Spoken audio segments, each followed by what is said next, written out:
Hey, alright, so if you've already clicked on the video, it's because you're slow. Or at least you think you're slower than me. Or you want to prove that I'm not faster than you. All joking aside, I'm probably not faster than you. One, because I don't even have a GP2 at the moment, so if you own one, you're already faster than I am. But if I did have one, there is a chance that my bike would be faster than your bike. Kind of figured out some interesting facts about the GP2. So the Pirelli tires that it comes with, they come factory with the Pirelli scooter or tires on them, and with the one I rode, they are super grippy. Tons of grip, tons of rigidity in them. I only did, I think, a kind of 2 15-minute stints on them, but never felt the tires break loose at all, and nearly set my, or matched my fastest lap time ever at the track I was on. So the tires are great.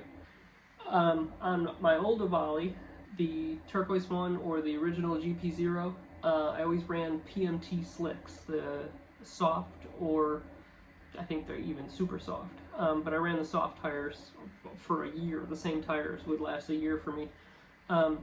That's a little longer than they should have lasted, but that's beside the point.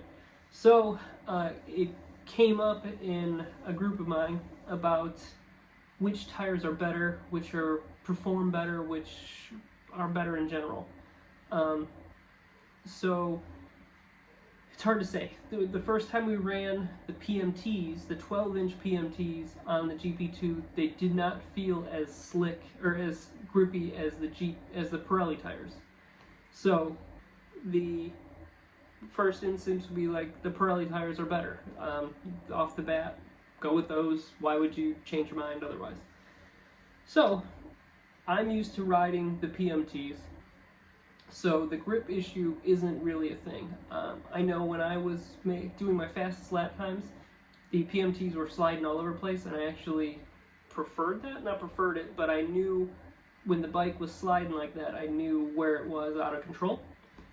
But the biggest factor between the PMTs and the Pirellis, I have some numbers here, is the weight.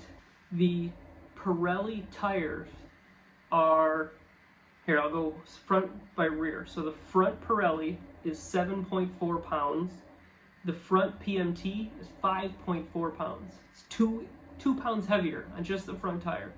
And then the rear Pirelli is 8.8 pounds, and the rear on the PMT is 7.4 pounds. So it's 1.4 difference, with a total of 3.4 pounds heavier just in the tires between the Pirelli and the PMT. So if you're a club racer and you're looking for that edge, two factors come into the weight of the tires. Starting, the initial start, you have less rotating mass, and on the same thing, braking and stopping, you have more, or again, less rotating mass if you go with the PMTs, which is better for stopping, quicker stopping, whereas obviously the Pirellis are going to be heavier to get started, heavier to stop, and then heavier overall. I have no credibility to this, but I do remember in one of Josh Heron's videos, he had mentioned that every 7 pounds on a bike and rider is a horsepower difference. So if you were 7 pounds heavier, you were 1 horsepower slower than someone that was 7 pounds less than you. I don't know if there's any truth to that, but that's 3.5 pounds is half of 7 pounds, which is half a horsepower.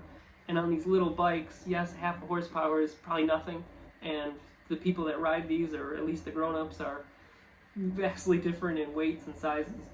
But again, it's the rotating mass, the full 3.5 pounds of rotating movement to start and stop it. So, like I said, if you are running Pirellis and I'm running PMTs, in theory, my bike is faster than your bike, which would make me faster anyways because I'm a faster rider. Just kidding, I haven't ridden in a year. But, little fact, thought I'd share with you guys. So if you're a club racer, go out and get those PMT slicks. Super softs are great. I think I ran mediums once, and I hated them. Like I said, I ran super softs forever, or the softs, and then I think I ran the super softs once, but I ran the softs for an entire year, and they worked. They still worked. After about probably, we ran tire warmers on all of them, but after probably 8 heat cycles, you do feel a difference. But then this difference is the same all the way until they fall apart. So they, like I said, they get slippy and slidey, but they're consistent as far as the slippy and slidey. And it would take about a 20-minute session before they got like greasy, and then you had to come off and let them cool off. But there you go. Go out there and get them PMTs and be as fast as I am. Thanks for watching, guys.